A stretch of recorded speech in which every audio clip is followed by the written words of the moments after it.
Gus jebule NU sakake. Diserang sana, diserang sini. Kulo sakniki sakake Gus sampai Pak Said mbek jenengan. Ya matur nuwun Gus disakene ya.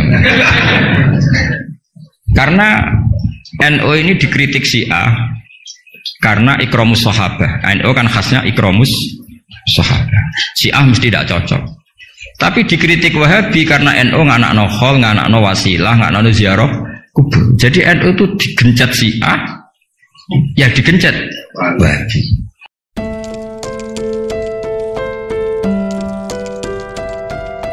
Kesenangan orang ulama itu beda cara senang karena mereka penjaga agamanya Allah.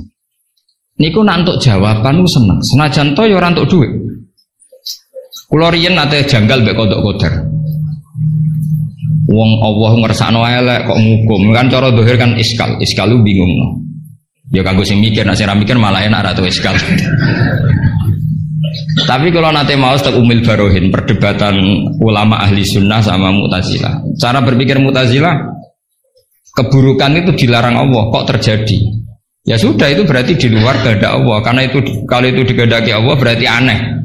Anehnya Allah menghendaki kemudian menghukum. Seakan-akan Mu'tazilah ini menang satu sesi, menang satu poin.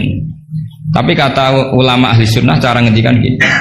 Idzan waqa'a fi mulkihi ma la yuriduhu.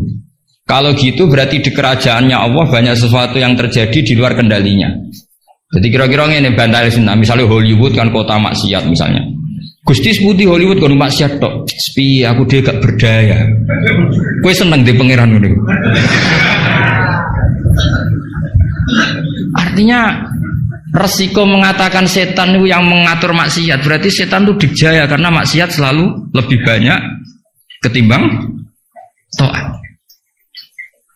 Makanya Ja'far Shadiq ketika ditanya Qadha Qadar ngendikan ngene, "Atarahu ayyuk syukurhan." Masa kamu melihat Allah ketika dimaksiati itu secara terpaksa? Jadi secara terpaksa gini, sakjane aku yo kepengin wong kabeh ku apik, tapi aku dhewe ora berkutik. Kan repot kalau Allah begitu. Ya Allah semua yang menghendaki khairihi wa syarrihi minallah. Tapi kita memahami khairihi wa syarrihi minallah dengan pemahaman khas ulama itu. Jadi mengatakan syarrihi minallah karena kedikjayaan Allah, bukan karena kita pecundang nak maksiat diisnadno ning Allah Subhanahu wa taala. Saya ulang lagi ya, kita bangga dengan khairihi wa syarrihi minallah bukan karena menisbatkan keburukan kepada Allah enggak, tapi karena nisbatkan kedikjayaan Allah Subhanahu wa taala. Sehingga khairihi wa syarrihi semua dalam kendali Allah Subhanahu wa taala. Karena innallaha ala kulli syai'in qadir. Akhirnya seneng, jadi ahli sunnah itu seneng. Dibully kaya apa seneng. Cuma saya repot ahli sunnah, Mas Nadib tambah ahli sunnah aswaja. Jadi saya kira apa? An-Nahdiyah ditambah. Enggak tahu. Atau Islam Nusantara kata Mas Nadib. Tapi sekarang itu penting, tambahan An-Nahdiyah itu penting. Kenapa demikian begini? Di bahasa dunia itu hanya dua bahasa, Sunni dan Syiah lah. Sehingga perangnya Yaman ya disebut perang Syiah, Houthi, sama Sunni itu dengan makna siapa? Arab Saudi, yaitu Wahabi. Padahal cara ahli sunnah Wahabi itu beda dengan ahli sunnahnya NU atau saya ulang lagi ya, dari dalam bahasa dunia itu kan hanya ada dua kelompok besar yaitu Syiah dan Sunni. Dalam bahasa dunia itu Wahabi, HTI, Muhammadiyah termasuk apa? Sunni. Bahasa dunia loh, bahasa jurnalistik. Nah Mas Nadim itu gak ingin dikembari mereka, makanya menambahkan azwajah an-nahdiyah. Hali ziyadah hada bid'ah amlah, tidak tahu saya. Tambahan ini bid'ah apa enggak? Tapi tambahan ini menjadi penting karena begini ya. Saya kemarin diundang di Lirboyo, cocokan sama Gus Kafabi. Dawuh beliau begini, Gus jebule NU sakake. Diserang sana, diserang sini. Kulo sakniki sakake Gus sampai Pak Said mbek jenengan. Ya matur nuwun Gus disakene ya. Karena NU ini dikritik Syiah karena ikramus sahabah. NU kan khasnya ikramus sahabah. Syiah mesti tidak cocok. Tapi dikritik Wahabi karena NU nganakno khol, nganakno wasilah, nganakno ziarah kubur. Jadi NU itu digencet Syiah, ya digencet Wahabi. Nah berhubung sunninya NU itu beda karena kita wasilah, kita khaul, maka terus sama NU resmi kayak Mas Nadib. Saya ini NU kultural Karena saya diangkat itu ya tidak tahu, hanya tahu-tahu dapat SK. Itu ditambahi ahli sunnah wal jamaah no? An-Nahdiyah. An-Nahdiyah ini sebagai penegasan tadi, ya ahli sunnah, ikramus sahabat, tapi ya percaya wasilah, percaya ziarah nopo. Bon kalau terus ngaji ini, kita terus kalau suwon farahul mukmin kita pertahankan, kul bi fadlillah wa bi rahmati fa bidzalika falyam. Ya seneng carane macam-macam. Misalnya jenengan seneng Indonesia, negara dikorupsi mulai zaman dhisik nganti saiki kok tetep sugih, wak saking apike negara, saking sugih-sugih negara. Negara dinti ku ora usah dikorupsi wis bangkrut. Indonesia ku dikorupsi ene ya ono tetep sugih. Hebat boten Indonesia. Oh niki boten kok dukung korupsi boten. Nyifati kekayaan Indonesia. Pokoknya sementing akibatnya ku seneng. Wes nyifatine keliru-keliru lah, pokoknya akibatnya ku seneng.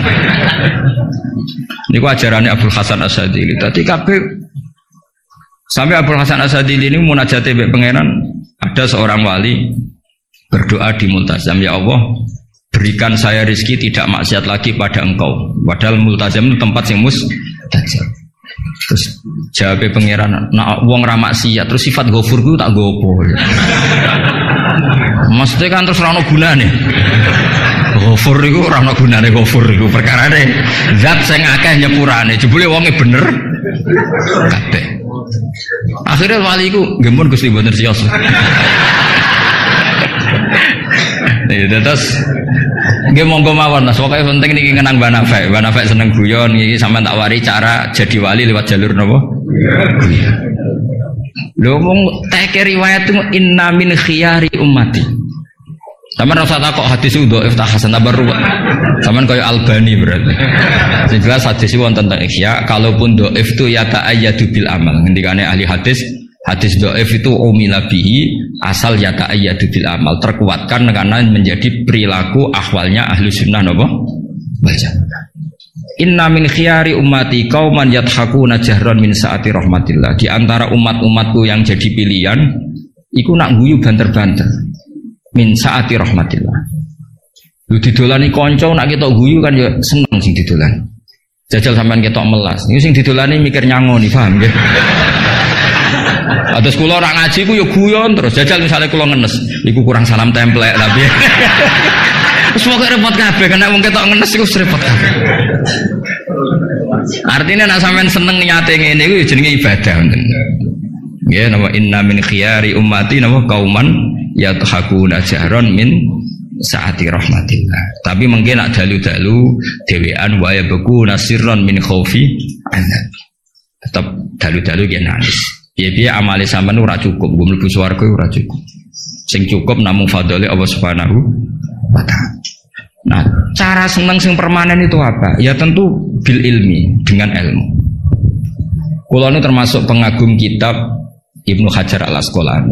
Ibnu Hajar Al-Asqalani itu kalau nyifati Nabi itu, Nabi bukan sekedar punya al-jamalul wajhi, wajahnya ganteng enggak, tapi Nabi memimpin kita ke al-jamalul akli, kegantengan cara berpikir, keelokan cara berpikir. Misalnya begini, betapa tersiksanya kita kalau kita disuruh menuhankan Lata dan Uzza. Itu kan batu yang dipahat, bisa patah, tidak bisa apa-apa.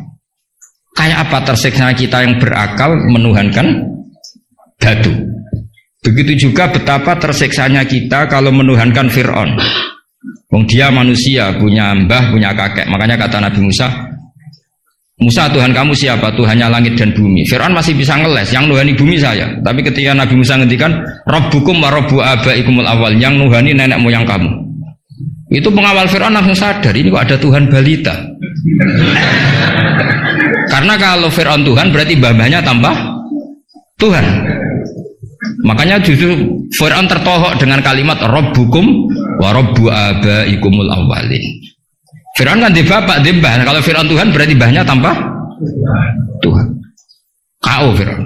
Nah itu jenenge al-jamalul akli. Orang itu nyaman meniadakan Tuhannya Fir'aun. Sama Nabi Isa lahir di mana coba? Bumi. Berarti Tuhan sama yang dituhani dulu mana? Dulu bumi. Berarti kan gak mungkin dia Tuhan. Wong lahirnya dulu bumi. Itu jenenge al-jamalul akli. Apa? Al-jamalul akli. Beda dengan Islam, yang jadi Tuhan itu siapa? Al-Qadim, Al-Awwal, zat yang sebelum alam raya ini. Kan nyaman, kan pantasnya Tuhan tuh begitu. Masa Tuhan kalah dulu sama yang di Tuhan? Nah, itu jenis al-jamalul aqli. Orang menjadi nyaman. Akhirnya nak nyaman kakak tiang sinau ibu guyu-guyu dewi. Sementing radinceng wong darani stres paham ya. Karena setiap sinau kenapa guyu-guyu dewi? Karena dia menemukan al-jamalul aqli atau al-iltizat al-aqli, kenyamanan berpikir. Kan terus kita nyaman. Iya ya, pantasnya pangeran niku al-awwal, pantasnya pangeran niku al-qadim. Terus disifati lagi al-baqi atau baqo. Pantasnya pangeran enggak terkalahkan, maka dia abadi. Kan ora keren pangeran kok berdurasi kok menteri wae kok presiden. Jadi pantasnya pangeran yo baqo. Karena zat yang dijaya maka dia harus selamanya lah. Terus yang namanya yang paling hebat harus mukhalafatul hawadisi, harus tidak ada kembarannya. Kerennya apa? Punya Tuhan kemudian tersaing. Ini namanya al-jamalul aqli. Itu juga menjadi halawatal iman. Terus kalau suwon manjan di acara format banal kayak semonggo pokoknya dadi wong Islam sing seneng. Wis seneng cek nganggo cara sing salah lah, sing meletel lah, sing penting seneng. Itu ada wali itu agak kacau, tapi dungane ku kacau, tapi mustajab. Sama tak ijazahi tapi aja lakoni. Mereka nak ngelakoni itu copy paste, itu jenis jiplak. Itu kalau dalam dunia kampus plagiat itu ditolak itu kalau. Ada seorang wali datang ke Rasulullah SAW di Raudhah. Ya Allah, jenengan punya dua pilihan. Jika saya menjadi soleh maka surra habibu, maka kekasih jenengan senang. Wahazuna aduwuk, musuh anda susah, musuh engkau susah. Kalau seseorang soleh yang cinta itu Rasulullah. Saya ulang lagi ya, ya Allah jenengan punya dua pilihan. Jika saya soleh maka kekasihmu senang, yang susah setan. Tapi jika saya jadi orang zalim, orang fasik, kekasihmu susah, yang senang setan musuhmu. Mun jenengan milih mawon, nyenengno kekasih jenengan, napa nyenengno musuhe jenengan? Ya gak mungkin kan pangeran kok kepen nyenengno setan. Ya wis soleh. Jadi ya ono donga rada teroris.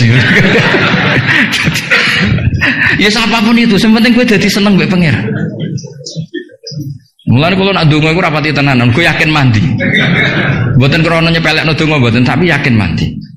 Dengan status Allah Al-Mujib.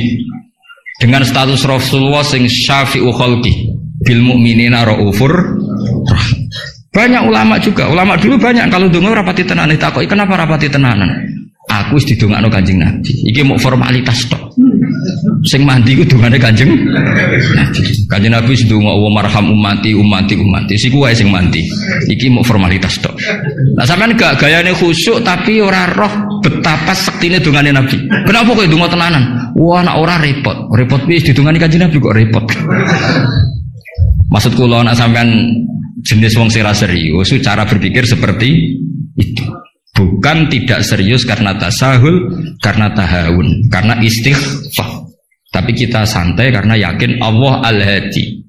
Kalau Allah Al-Hadi maka sifat ini akan efektif ila yaumil qiyamah. Mulane dawuh Rasulullah SAW, la tazalu ta'ifatun min ummati zahirina 'alal haq la yadurruhum man khalafahum. Sebagian riwayat la yadurruhum man nawahum. Selalu kelompok umatku akan selalu zahirina 'alal hak, membela mati-matian kebenaran. Coba Uni Soviet kayak apa, negara komunis 100 tahun. Ketika ada persemakmuran langsung jadi Uzbek, ceknya Tajikistan. Kita dijajah Belanda 350 tahun. Tahu ono tragedi PKI. Tapi sekarang santri kayak apa? Malah ono hari santri bareng wis mulya ora di menteri bingung ya. Tapi betapa karena agama ini diurus Allah, kita melalui fase kayak apa saja tetap agama ini jalan. Kenapa? Karena Allah Al-Hadi. Sifatullah pasti nafidah, pasti mu'assir.